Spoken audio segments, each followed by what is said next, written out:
Hi everyone, I'm Jennifer Tarle, and today we are going to be learning symbols.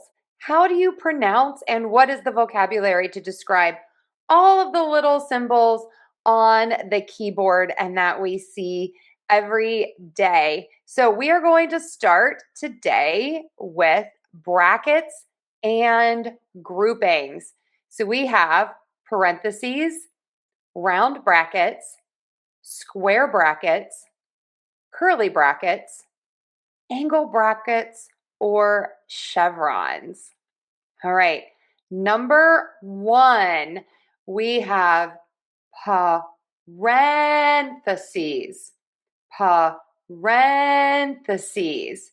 So parentheses are the little round brackets like this. And we are going to think about syllable stress for this. Parentheses. So we are going to stress syllable number 2. Also, that S on the end really confuses some people. We are going to pronounce that with a Z sound. Parentheses. Parentheses. Parentheses. Parentheses. Parentheses. Put it in parentheses like this. Put it in parentheses like this. I have to say, I really love my example because this is working on another strategy called chunking. And I'm saying groups of words together in phrases. Put it in parentheses like this. That is giving me a really natural rhythm. It allows me to stress one word in each of those phrases and to reduce the others. So we're going to put it in parentheses like this. Parentheses. Next, we have square brackets. For this, please pay attention. We have that SKW combination. So many of my students miss a letter on this. So we are going to do squaw, squaw, squaw. And because we have a phrasal word here, a compound noun, those two words must go together. The rule is with a compound noun, we are always going to stress word 1 more than word 2. We're going to really connect those together. So that is our phrasal level stress. And then we still have our syllable stress in the word. And so we are going to stress bra in brackets. Okay, so we have two kinds of stress that you need to think about. You are going to think about the syllable stress. So our syllable in word 2 that is stressed is the brackets. But then we say square brackets. We are going to make sure that we stress syllable number 1, square brackets. All right, let's give this a try. Square brackets, square brackets, square brackets. The editor added a note like this in square brackets. The editor added a note like this in square brackets. All right. So now we are going to be moving on to curly brackets or braces.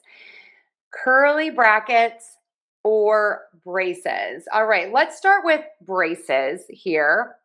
So 2 syllables, stress syllable number 1. Braces, braces, braces, braces, braces.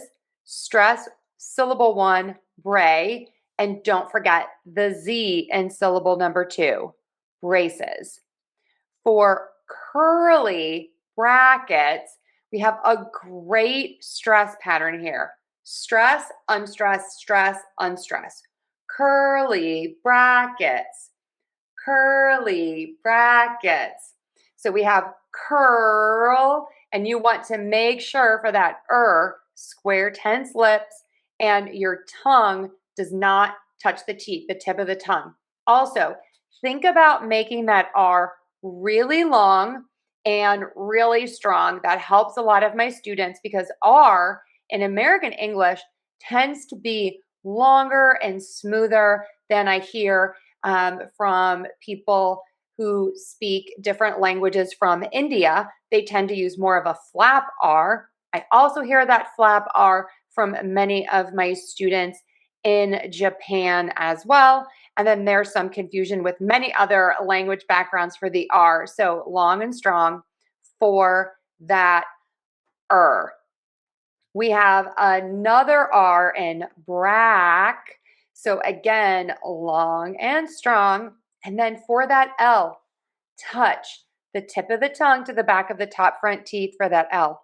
Curly brackets, curly brackets, curly brackets. Okay, let's give these all a try one more time. Curly brackets, curly brackets, curly brackets, or braces, braces, braces. So we use curly brackets in math and braces in code. You can use those words interchangeably. I was just using that as an example. All right, moving on, we have angle brackets or chevrons.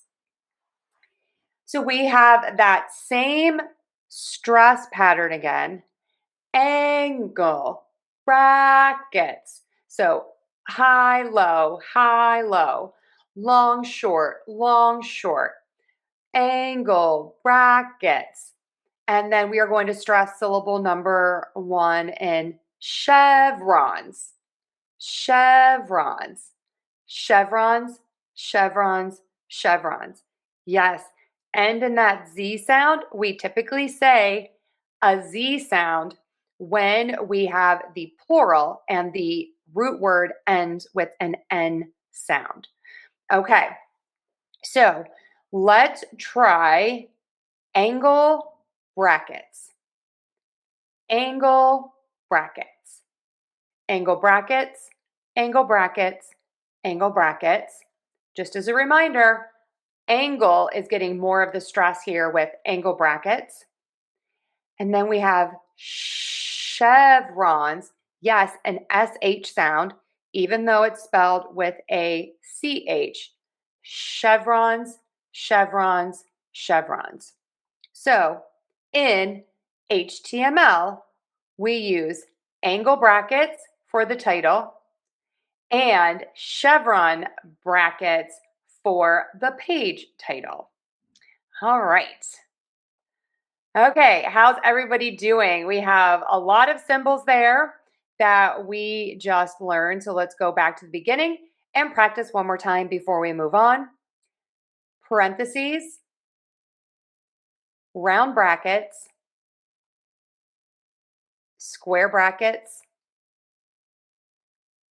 curly brackets, angle brackets, chevrons. Thank you so much for being here. I hope you enjoyed the lesson. You can check out my YouTube channel and you can listen to this wherever you listen to your podcast. Just search for Tarle Speech, the Art of Clarity, and join me again next week for another episode helping you improve your confidence and your clarity in speaking. Thanks so much, everyone. Have an amazing day.